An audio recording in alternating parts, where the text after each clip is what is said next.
E acho que vocês gostam da minha casa também. Né? Então, é um gosto que não é só meu, né? Que bom que vocês gostam de estar aqui. E durante essa semana, quando eu pensei, né? Porque o tema seria falar sobre o lugar de baixo, né? O lugar inferior, ou o cômodo inferior, e aquilo que tem dentro desse cômodo inferior. Ele fez ali meio que uma alusão, uma historinha comparativa sobre o que significaria, né, esse cômodo lá de baixo. E normalmente a gente pensa como cômodo de baixo, ou como aquele lugar do porão ali do sótão. A gente não tem como falar disso sem lembrar das raízes, né? E aí eu lembrei de um livro que eu tinha lido há uns anos atrás, do John Stott, chamado O Discípulo Radical. A palavra radical significa o quê? O que é radical? Oi? Ousado. O que mais? Hã? Extremo. O que mais? Severo. Tenso. Só que a raiz da palavra radical significa raiz. A palavra radical vem de raiz. Então, o discípulo radical é o discípulo raiz. E aí eu lembrei do nosso ditado, né? Se você é raiz ou se você é Nutella, né? Então, a questão do assunto da nossa leitura, da nossa meditação da semana é que nós não devemos ser Nutellas, nós devemos ser mais raiz, nós devemos olhar para as nossas profundezas e ver o que tem lá dentro e aonde nós estamos arraigados e o que faz parte dessa raiz, e às vezes nós vamos ter que arrancar algumas raízes falsas que foram introduzidas na nossa vida pela conveniência do mundo em que nós vivemos. Às vezes eu falo, e preguei já sobre isso algumas vezes, de que eu tenho a impressão de que nós vivemos aqui como se não houvesse um outro lugar para onde nós vamos, ou uma perspectiva de que nós não somos daqui. Você não acha às vezes que você vive como se você fosse daqui mesmo? Papo estranho esse meu, né? Viver como se você fosse daqui, mas não é assim? É. Né? Você come, você bebe, você folga, você passeia, você compra, você vende, você melhora, você piora, você briga, você fica em paz. Como se a vida fosse tudo aqui. É assim mesmo. É essa a vida. É esse o momento. Tá por aqui. E na verdade, não é assim. Essa não é a razão e a prioridade da nossa vida. Nós estamos arraigados e dentro do nosso quarto inferior existem coisas que não deveriam existir. Existem fundamentos que mandam na nossa vida e que nutrem o nosso comportamento mais do que nós imaginamos. Nas ciências humanas chamam isso de inconsciente, em alguns casos. Em outros casos, chama-se isso de carnalidade. Em outros casos, chama-se isso de alguma outra coisa. A Bíblia diz que isso faz parte da nossa natureza caída, humana, aonde nós somos roubados da nossa força. Há poucos dias atrás, eu gosto muito de uma planta chamada avenca. E tem várias qualidades de avenca. Eu tenho 4 variedades diferentes. Eu estou na busca das outras, né? Eu tenho 4 diferentes. Dessas avencas, uma delas pegou um bicho. E esse bicho não apareceu rápido. Mas ela começou a secar as folhas. Eu comecei a ficar meio preocupado, porque ela é uma planta sensível mesmo. Se ela pega vento, ela pode queimar. Com o vento. Ela seca. Então tem que ficar num lugar onde não tem vento. Eu acho engraçado porque essa planta dá na beira do rio. E na beira do rio, venta. Né? Mas como ela não está no lugar natural dela, ela fica sensível àquilo que para ela não seria um problema. E aí isso me lembra de uma lição de Jesus sobre nós. Que se nós estamos plantados num lugar onde não é natural para nós, pode ser que a gente seja atacado por pragas e as nossas forças possam ir embora. Aí o que eu fiz, vi que ela não estava bem, comecei a olhar as folhinhas e não achei muita coisa nas folhas. Só que passaram-se 2 semanas e quando eu olhei nas folhas e nos galhos, estava tomado de bichinhos, de cochonilhas. Aí eu falei, eu vou limpar em volta também essa terrinha. Tirei. Quando eu tirei tinha na raiz dela um monte delas. Porque elas começam da raiz para as folhas. O negócio delas é minar a raiz, a estrutura, para destruir as folhas. Por último, quando elas já estão secando a raiz, elas vão se alimentar das folhas antes que as folhas sequem totalmente. Assim essas coisas que nós lemos essa semana, que ficam na nossa raiz e que secam as nossas folhas e nos impedem de ser aquilo que nós deveríamos ser como cristãos. Quais são essas coisas? No que você gasta a maior quantidade de horário, de tempo de relógio da sua semana? No trabalho. Alguns outros é no cuidado da casa, alguns outros pode ser até no cuidado de outras coisas, que também são trabalhos, certo? Em segundo lugar, qual é a atividade que você mais gasta tempo na sua semana?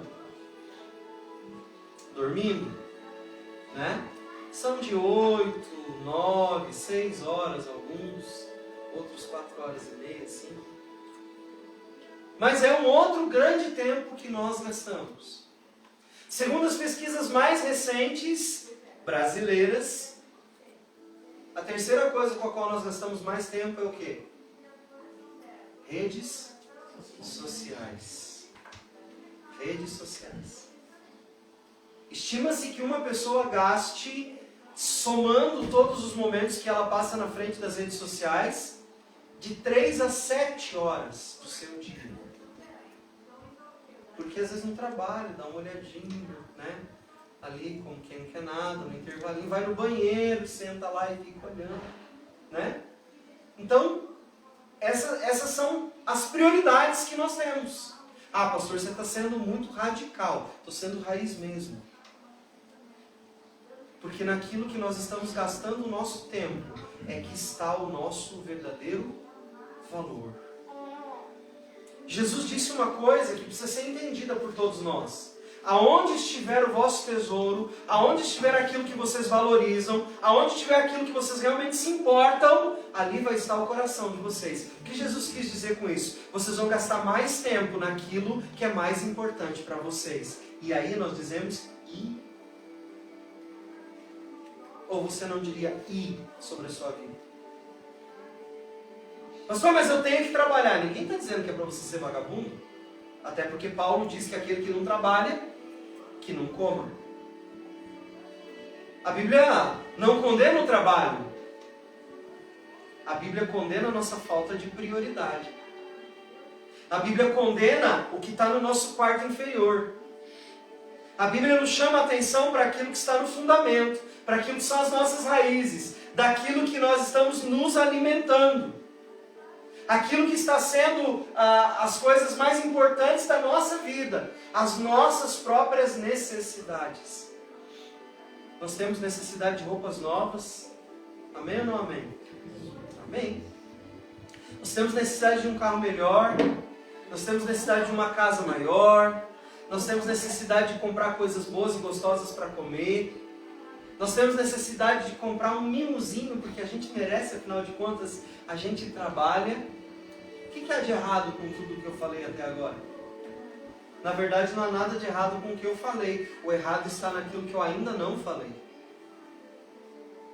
O errado está na nossa falta de oração. O errado está na nossa falta de preocupação com o irmão. Da nossa falta de empatia com a dor dele. Da nossa falta de sinceridade conosco mesmo. Sobre como hipócritas nós podemos ser na nossa maneira de viver.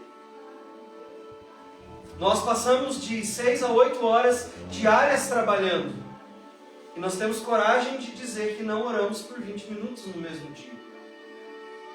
E o dia passa como se nós não tivéssemos feito nada de errado. Nós passamos uma semana inteira sem nos comunicar com os nossos irmãos. E nós achamos isso normal. Nós achamos normal ficar em casa para descansar, porque nós passamos uma semana apertada. Então, puxa, hoje eu não vou na igreja. Eu não fui na quarta também, mas não vou no sábado, porque eu estou cansado. E eu mereço descansar. descansar, você não merece ser nutrido no teu espírito? Você não merece ser melhorado no seu caráter? Você não merece ser transformado na sua natureza? É isso que você está querendo dizer? Talvez não seja o que nós estamos querendo dizer, mas talvez seja exatamente o que nós estamos dizendo. Eu sempre que falo desses assuntos lembro de São Francisco de Assis, que dizia assim: pregue sempre, e quando você precisar muito, use as palavras. Ou seja, viva a sua fé de uma maneira muito intensa. Seja exagerado na vivência daquilo que você crê, daquilo que você diz, daquilo que você ama, daquilo que você fala para você mesmo. Mas faça isso de forma prática. Faça isso na vida, faça isso no dia a dia, faça isso no seu trabalho, faça isso nas músicas que você ouve, faça isso nos filmes que você vê, faça isso nos livros que você lê. Há bastante tempo eu me encantei pelo estudo. Eu sou apaixonado por estudar. Eu adoro ler. Eu gosto de fazer isso. E as pessoas me perguntam às vezes, mas como que você faz? Eu aproveito bem o meu tempo durante o dia. Às vezes eu estou atendendo um paciente, ele está na maca, ele vai ficar ali por uns 20 minutos. O que eu faço nesses 20 minutos? Eu estudo. Ah, mas eu não consigo estudar assim. Pois é, eu podia dizer que eu não consigo também, porque eu fico bem cansado. Mas ao invés de dar desculpas, eu resolvi mudar a minha realidade. Assim como eu oro, assim como eu leio a Bíblia, assim como eu me preparo para as reuniões que nós temos. Às vezes o tempo de trabalho acaba e eu fico meia horinha a mais ali no escritório, fechadinho. Sabe para quê? Porque eu quero ler alguma coisa, porque eu vou pregar. Porque eu quero estudar alguma parte da Bíblia, porque eu vou pregar. Então, eu vou aproveitando o meu tempo da forma como eu posso, para fazer o que eu consigo. E o resto que eu não consigo, eu deixo totalmente na mão de Deus. E eu digo, aí, essa parte, o Senhor sabe, eu me dediquei e eu fiz tudo que estava ao meu alcance. Agora eu preciso da sua ajuda. Hoje eu estava me sentindo bastante cansado. E eu falei, Deus, eu preciso que você me dê uma remoçada. Senão eu não vou conseguir fazer o meu melhor. Eu estou me sentindo assim como se eu tivesse dormido muito bem, obrigado. Estou satisfeito com como estou me sentindo. Essa parte eu não posso mudar. Essa parte não é minha. Essa parte é o milagre na minha vida para poder transmitir aquilo que eu preciso. E eu não estou dizendo para vocês que faltar uma vez ou outra na igreja seja um pecado mortal. Não é. Mas seria bom que você não faltasse. Eu estou dizendo para você que ler a Bíblia não é um pecado que vai te matar hoje. Não. Mas vai te matar aos poucos, sim.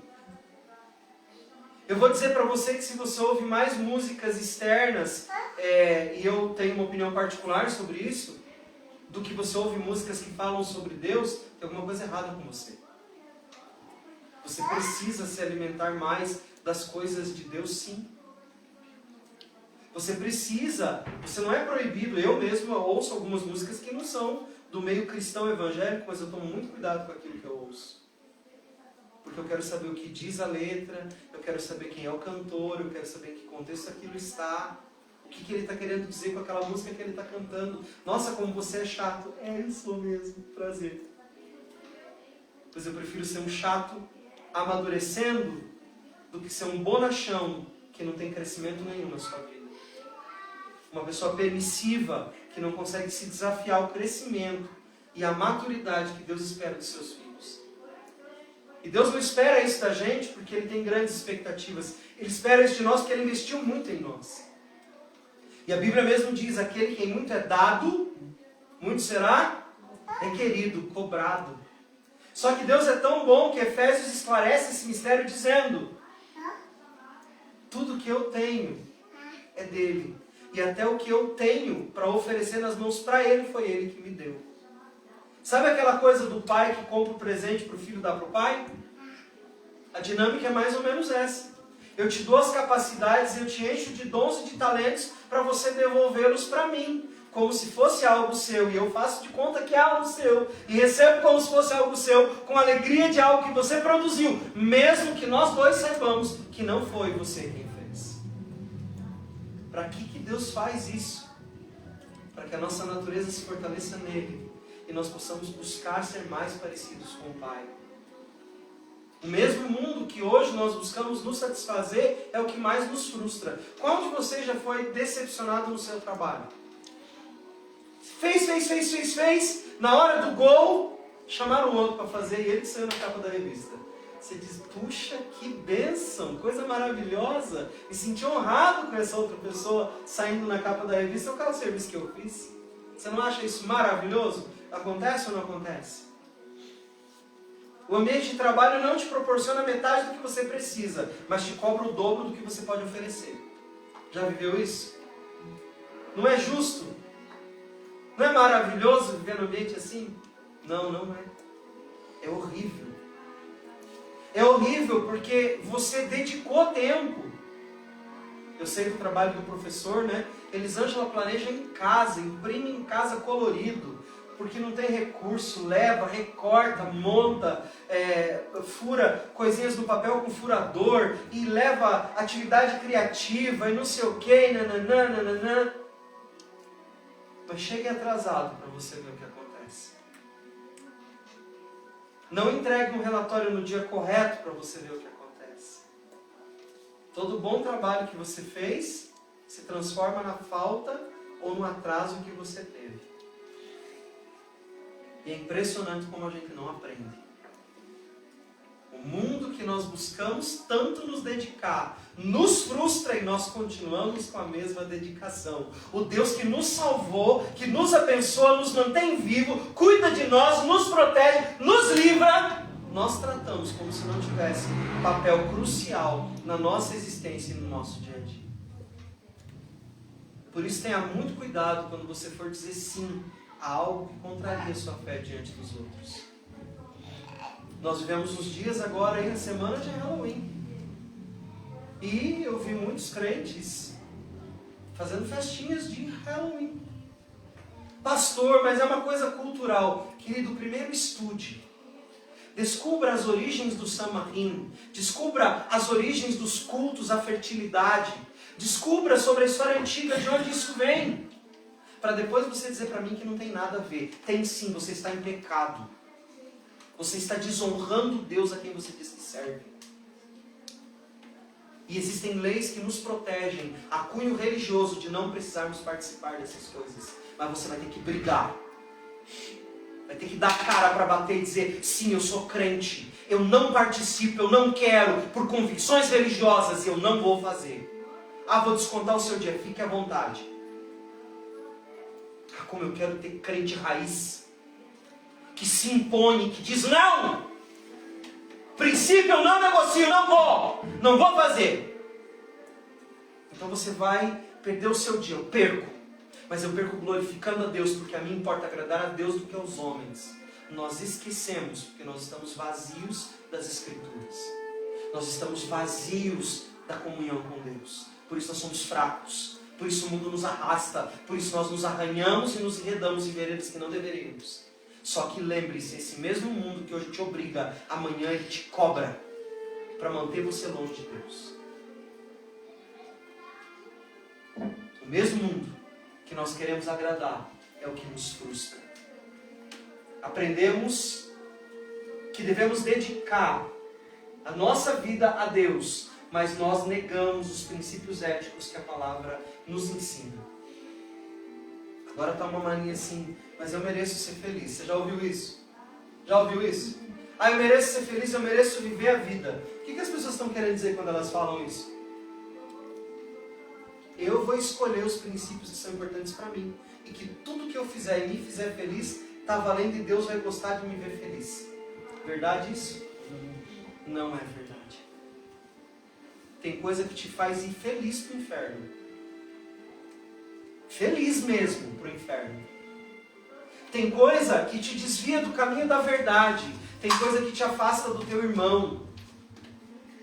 Tem coisa que te afasta das pessoas que você ama e das quais você deveria ter comunhão, das quais você deveria ter cumplicidade, das quais você deveria ter um nível de entrega e de esforço, sim, para conviver e amar. Mas que devido às escolhas que nós fazemos, tem nos distanciado exatamente desse ponto que é importantíssimo para nós.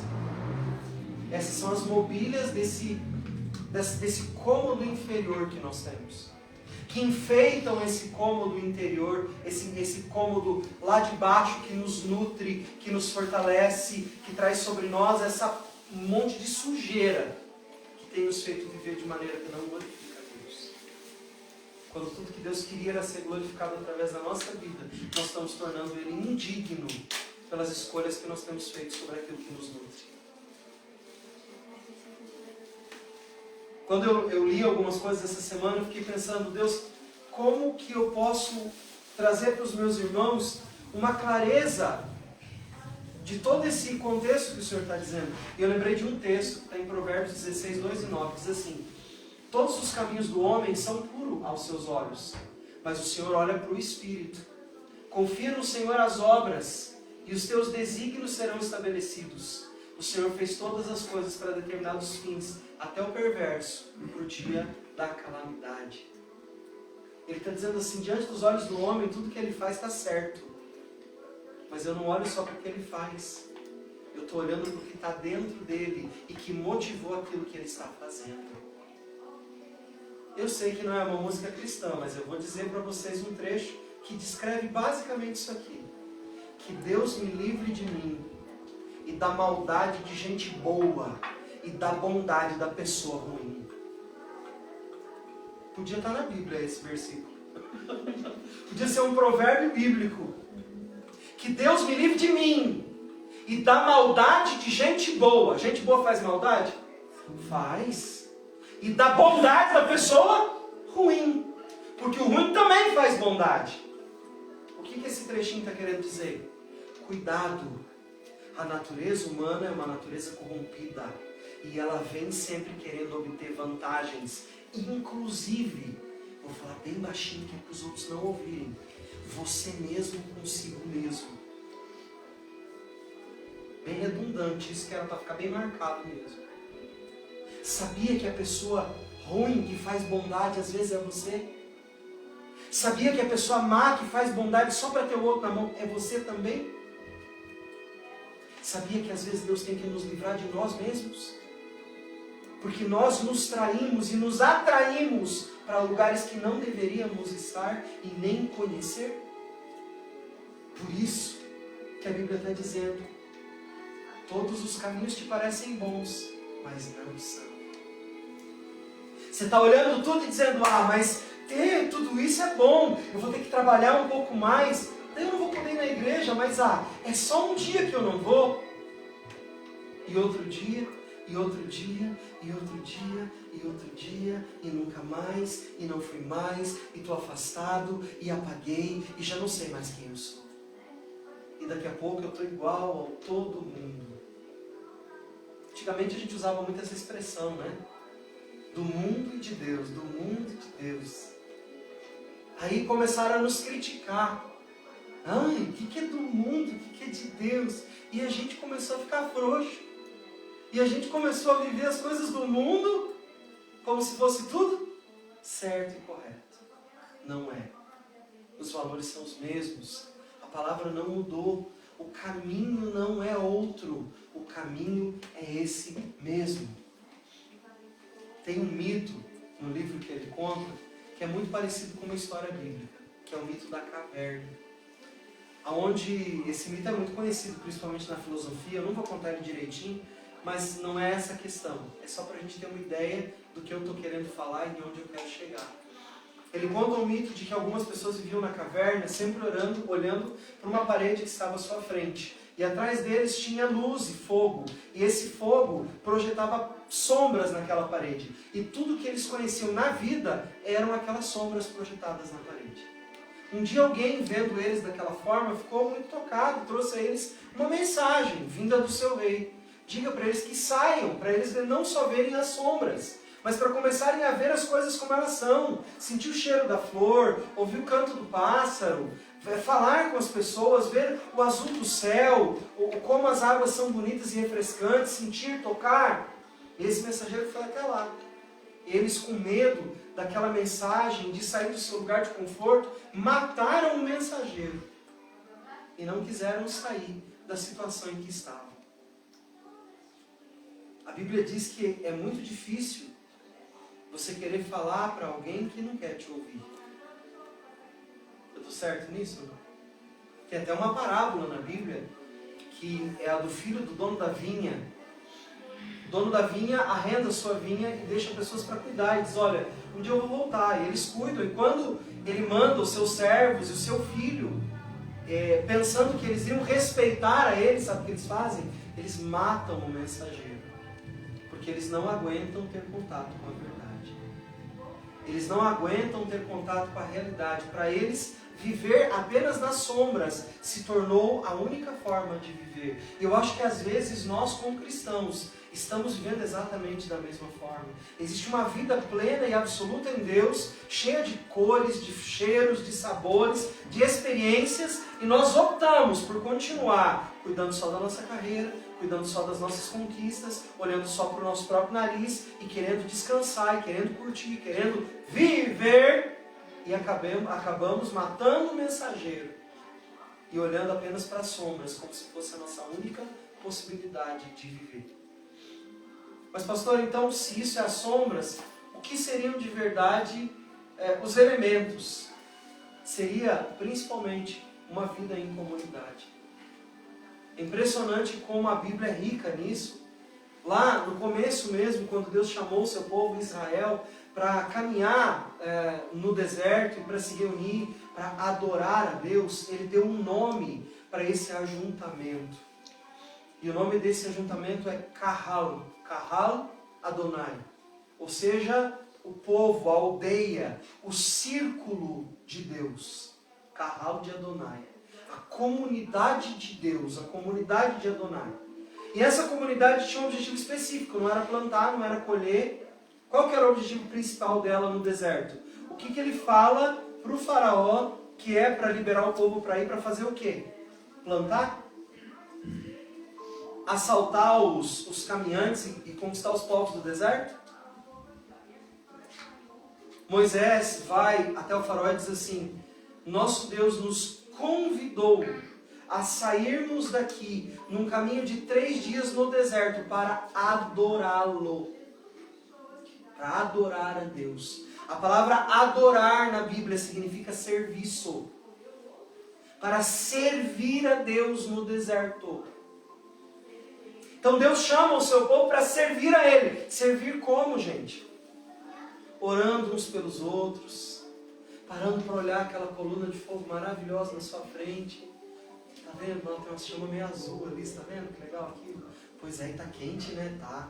Se você se afasta um pouquinho do nosso acampamento, está um frio de congelar. Mas aqui está quente. Para contemplar durante o dia. A nuvem caminhava, eles andavam embaixo dessa nuvem. Ela fazia sombra para eles. Ventinho fresquinho no meio do deserto. 42 graus fora da nuvem. 17 embaixo da nuvem. Não é maravilhoso? Um ar-condicionado particular, natural, caminhando com você. Sua pele não mancha. Seus pés não cansam. Seu corpo não sangra. Você não sua. Era esse o tipo de vida que Deus havia estabelecido para Israel, que a vivência em comunidade fosse uma vivência gostosa, produtiva, que agregasse, que fosse gostoso conviver naquele ambiente de aprendizado e de dependência de Deus. A ideia de Deus não mudou. Como que a igreja de Atos vivia? A Bíblia diz que Deus era com eles. Era grande a multidão dos que criam. Eles davam testemunho nos lugares e as pessoas iam pregando e eles iam demonstrando esse testemunho e as pessoas iam se chegando a Deus e havia curas e havia milagres e Deus se movia, a mão de Deus se movia. Sabe por que a mão de Deus se movia? Porque eles se moviam em favor uns dos outros.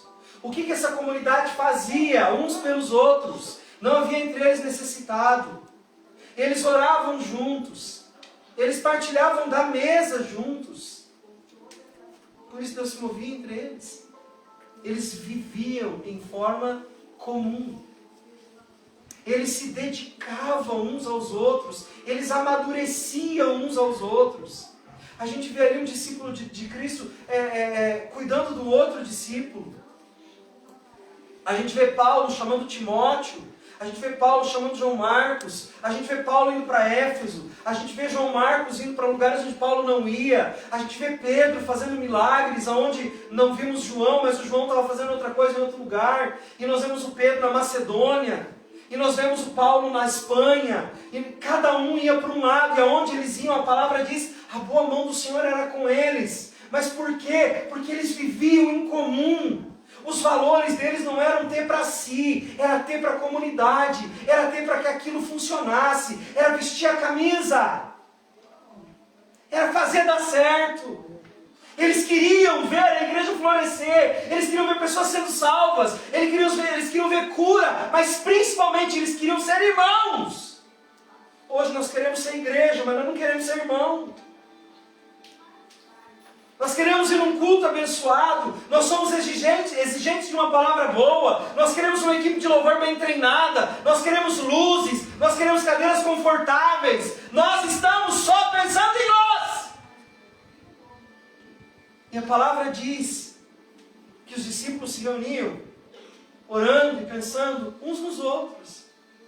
Se reuniram na casa de uma pessoa para orar pelo Paulo e pelo Pedro que estavam presos, pelo Silas.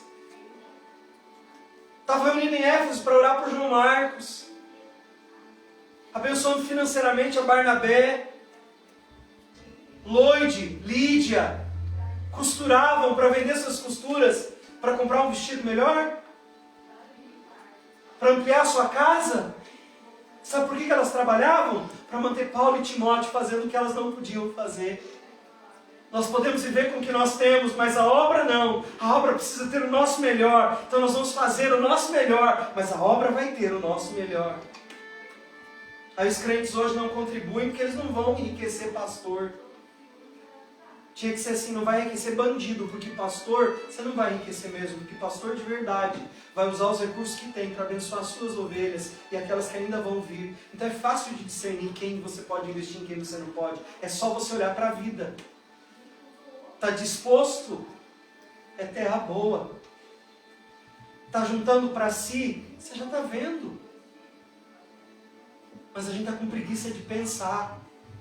A gente está com preguiça de agir, de fazer acontecer. Porque nós estamos vivendo nesse cômodo inferior, mal mobiliado, mofado e bolorento. Quando o que Deus quer da gente é que a gente viva num outro nível. É que eu me importe. Eu vi ontem a Pri, né? A Ingrid, estavam cansados, com sono. Aí fui deixar a Pri em casa. Falei pra ela assim, descansa. Ela falou, vou descansar. Falei, mas lembra de ir na igreja? Ela falou, já botei despertar, mas tá tudo certo, tá ela aí. São pequenas coisas, mas são coisas importantes. Eu faço coisas que eu gosto, mas eu não abro mão de coisas que são importantes para mim. Eu me esforço. Aquilo é importante, aquilo é tão importante a ponto de me ter, de me possuir em determinado grau e força. Eu não troco aquilo por outra coisa. Semana passada, a Lana e o Diego passaram por um período de dificuldade lá, entraram na casa deles e roubaram coisas deles. A Lana lidou com os ladrões ali, na porta dela. Poderia ter acontecido coisas muito terríveis, não poderiam? Eram 2 ladrões. Né? Ela estava só ela e o Gui, esse lindo. Diego tinha ido ao mercado. O que ela podia fazer no sábado à noite? Ela tinha passado isso de tarde, gente. Ai, estou muito assustada, vou ficar em casa, vou descansar. Ela está errada? Não. Qual foi a opção dela? Qual foi a opção do Diego? Nós vamos para a igreja, nós vamos adorar a Deus, porque essa é a nossa prioridade. Isso é o que nós somos, isso faz parte de nós. Nós temos direito de não ir. Não é errado não ir. Mas eu prefiro estar lá, porque é a minha prioridade. Eu posso dormir mais cedo, mas eu não li a Bíblia hoje. Tem uma frase que atribuíram a um homem chamado Thomas Aspel, que dizia o seguinte: eu tenho tantas coisas para fazer hoje, que eu vou passar as 2 primeiras horas orando. Você consegue entender o peso que isso tem? Eu tenho tanta questão difícil, eu tenho tanto problema, eu tenho tanto desafio, que eu vou passar as 2 primeiras horas desse dia resolvendo ele. Nessas 2 primeiras horas que Thomas Aspel passa orando, ele resolve todo o seu dia. Então ele passou pedindo a Deus detalhadamente pelos problemas? Eu acredito que não, porque esse escrito dele está numa pregação de um outro teor, onde ele diz que todos os momentos da vida dele, em que ele gastou tempo simplesmente para amar a Deus, estar na presença de Deus e se encher da presença de Deus, e não simplesmente ficar dizendo para Deus os problemas que ele tinha, esses momentos os prepararam para que ele fosse quem ele precisava ser quando ele enfrentasse o problema. Jesus fez isso conosco. Ele nos preparou em oração para que nós pudéssemos lidar com as coisas que nós temos que lidar. Gente, a nossa vida não vai ser só fácil. A nossa vida não vai ser uma vida ilesa de problemas, onde nós não vamos enfrentar desafios. Nós vamos. Isso tem se tornado para nós até uma marca forte agora. Quando vier o problema, qual que é a primeira coisa que nós temos que fazer? Quando a confusão acontecer. O que nós aprendemos nesses últimos dias? Quando tem confusão, o que nós temos que fazer? Deus, aonde você está no meio dessa confusão? Já não comece dizendo para Deus: Deus, eu quero resolver essa confusão. Não! Faça isso, não perca seu tempo. Quando a confusão começar a acontecer, feche seus olhos, vá para o teu lugar secreto e diga: Deus, eu só quero saber aonde é que você está. Me mostra. Porque a partir do momento em que eu souber, que eu tiver meus olhos iluminados de onde o Senhor está, a partir desse momento, Deus, as coisas vão ficar muito mais tranquilas para mim. Quando Jesus estava no meio da tormenta, e ele é encontrado pelos seus discípulos, o que ele faz? Ele acalma a tormenta. Mas ele não impede os discípulos de entrarem na tormenta. Se o Salmo 23 é uma verdade, ele diz: ainda que eu ande pelo vale da sombra da morte. O que esse texto está nos sugerindo? Que pelo menos uma vez você vai passar por esse lugar.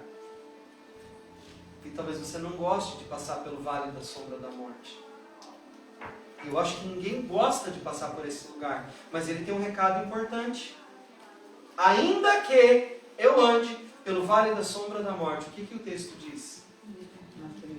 Oi? Não temerei mal algum. Não temerei a mal algum. Por que eu não vou temer o vale da sombra da morte? Porque tu estás comigo. Não é porque tu me abençoaste para passar por esse lugar de longe. Não é porque tu me enviaste pelo vale da sombra da morte e ficaste no teu lugar. Mas é porque tu disseste para mim que tu estarias comigo, presencialmente, caminhando ao meu lado, ainda que os momentos fossem difíceis. Nós precisamos parar de ignorar a presença de Deus na nossa vida.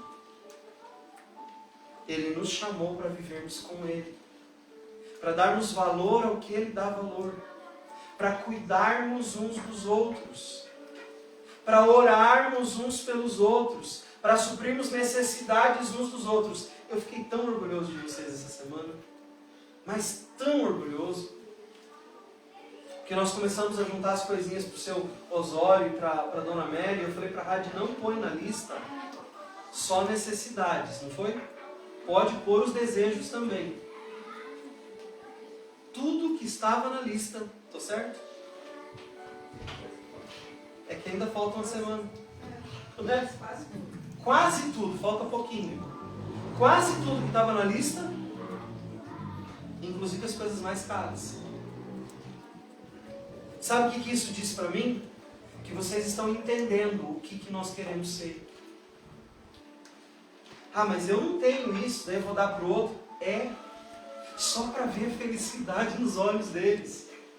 Só para saber que existe algo ali acontecendo e que é bom e que eu fiz parte. Eu não preciso ser conhecido por fazer parte, eu só preciso fazer parte. Eu só preciso ter a alegria de viver com meu irmão aquilo que ele vai viver. E eu ser esse veículo que possibilita que ele experimente algo que é tão bom, que é tão gostoso. Quantos de vocês gostam de ganhar presentes? Não é bom? E é muito mais legal do que simplesmente suprir necessidade. Então, dar esse passo a mais significa muito para mim enquanto pastor. Porque eu estou entendendo que vocês estão entendendo aquilo que eu estou pregando e estão levando para a vida. E é disso que se trata. Ah, eles precisam de garfo, colher, faca, mas eles não precisam de uma air fryer. Mas e se eles querem ter uma air fryer e nós pudermos dar? Não é gostoso ver o sorriso no meu irmão e saber que ele tem uma coisa que ele quer e que faz bem para ele, que faz bem para a saúde dele e que ele vai ficar feliz por poder ver, e toda vez que ele olhar lá, ele vai lembrar do quê? De que irmãos o amaram o suficiente para ver ele ter uma coisa que não é essencialmente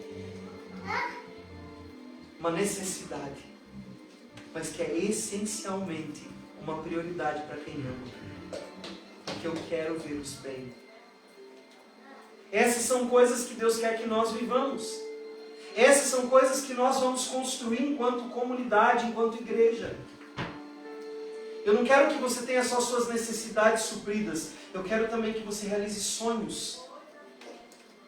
Que você seja completo. Que você ore e que você tenha vontade de completar o outro também. Mais do que financeiramente. Com o teu cuidado, com o teu carinho, com a tua fidelidade, com a tua honestidade, com a tua honra. Que nós nos protejamos uns aos outros. Nem sei se é protejamos que fala, mas é assim que eu quero. Que a gente se proteja. Sabe aquela coisa do irmão mais velho que vê o irmão mais novo numa encrenca? Que ele vai e ele livra o irmão da encrenca? Eu quero que nós sejamos esse irmão mais velho uns para os outros. Que entre nós exista proteção. Que entre nós exista cuidado na prática. Eu gosto muito quando a gente faz cesta de alimentos. Eu gosto demais. Por causa da nossa particularidade, né? Vai a carne, vai a fruta, vai o iogurte. Você já pergunta, é para uma família, não precisa dizer o nome, mas na família tem criança? Aí vem já a bolachinha, vem o Nescau, aí vem o iogurtinho mais para criança.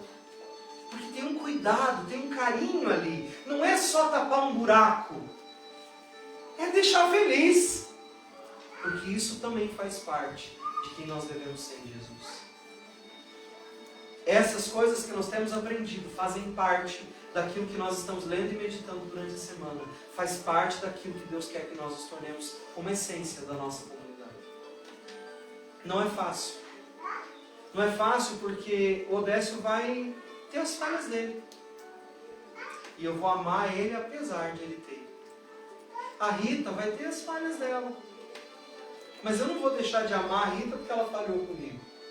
A gente vai acertar isso e a gente vai continuar. Eu conheço você há quantos anos já? Meu Deus. A gente nem fala mais, né? Eu era um gurizinho. Mas a gente se conhece há muito tempo. E dá para permanecer junto. Vanessa, né, Vânia? Quanto tempo já, né? Vixe! Uns par de tempo. Já rimos muito juntos, já choramos muito juntos, já fizemos campanha, né? Tudo a gente já viveu. A Pri, né? Gente, eu troquei a Priscila. Eu passei com a Priscila bebezinho no colo. Eu levei a Priscila no médico já. Tem o trabalho aí, Pri? Apresentei a Pri, né?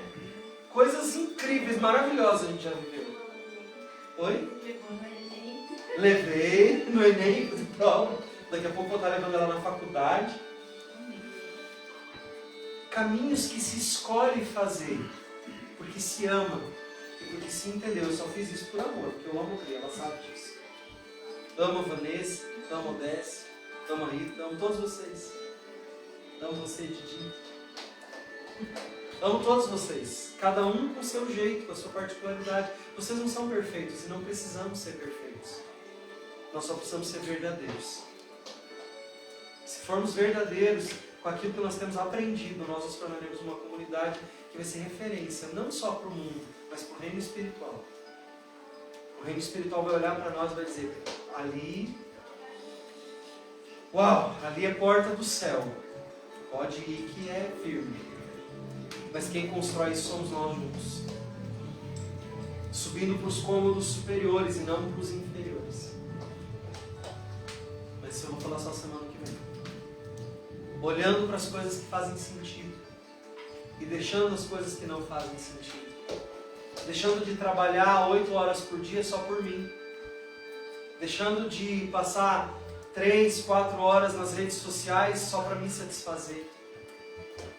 Escolhendo orar quando eu queria estar dormindo. Escolhendo estudar a Bíblia quando eu queria estar vendo uma série. Escolhendo crescer quando eu só queria descansar. Deixe esse cômodo inferior, cheio de coisas que te prendem, para alcançar alturas maiores. Eu lembro do Gregório McNutt, um profeta de Deus. Ele tinha uma música chamada Canção da Montanha. Eu sou apaixonado por aquela música dele. E é uma canção profética. Ele diz assim, o profeta, ele gosta da montanha. Porque ele gosta do lugar onde Deus está. Então ele vai subindo, porque ele gosta da montanha. Porque lá ele encontra Deus. E o seu lugar e o meu lugar é na montanha. Mas como é que sobe na montanha? Deitadinho? Super troncs? De boa? Não. Além do esforço da caminhada, tem o esforço do oxigênio ou da falta dele. Os desafios do teu corpo, os esforços para alcançar um lugar mais alto são grandes. E João foi muito claro em dizer, o reino de Deus é tomado por esforço, por força. Você não vai ser o que você precisa ser em Deus se você não se esforçar. Mas se você se esforçar, Deus vai te honrar. E as coisas vão acontecer. E eu quero convidar você hoje a mais uma vez fortalecer a sua fé e a sua escolha de ser o que Deus quer que você seja. Amém. Deus, eu vou abrir mão das redes sociais, do tanto que eu tenho feito, e eu vou fazer mais no Senhor, eu vou orar mais, eu vou ler mais a palavra, eu vou vir na reunião de quarta, eu vou vir no sábado. Gente, esses dias alguém falou para mim assim, quantas reuniões você tem na sua igreja? Eu falei, atualmente nós temos 2. Nossa, na minha igreja eu vou de segunda a quinta e depois eu vou no sábado e no domingo de novo. Você não acha pouco? Eu falei, não, eu não acho pouco. Eu acho que a gente tem que fazer menos programações e mais momentos onde você realmente conseguir estar ali. Sabe o que ele me respondeu? Às vezes eu fico meio cansado, às vezes eu até estou lá, mas eu não estou lá. Porque é tanto. Aí veio um pensamento na minha mente, né? É tanto e a gente vem tão pouco. Você entendeu o que eu quis dizer? Lá tem tanto e eles vão sempre. Aqui tem pouco e a gente ainda falta. Não é uma falta de vergonha na nossa cara? Talvez Deus esteja falando conosco sobre coisas bem básicas, mas que são extremamente importantes. O fato é que você vai gastar mais tempo com aquilo que você mais ama. Então, olhe bem para o que você está gastando tempo. Porque isso vai dizer muito sobre o que você tem amado. Vamos orar por isso? Vamos pedir a Deus perdão pelos nossos pecados e vamos nos arrastar para a presença dEle, nem que seja pelos cabelos, para podermos adorá-lo como Ele merece ser adorado. Vamos mudar nossas prioridades? Nós podemos mudar as nossas prioridades. E eu queria convidar você a nessa noite fazer um exercício de mudar as suas prioridades em Jesus. Levar o seu coração para algo maior. porque é nesse lugar que nós devemos estar. Vamos fazer isso em nome de Jesus?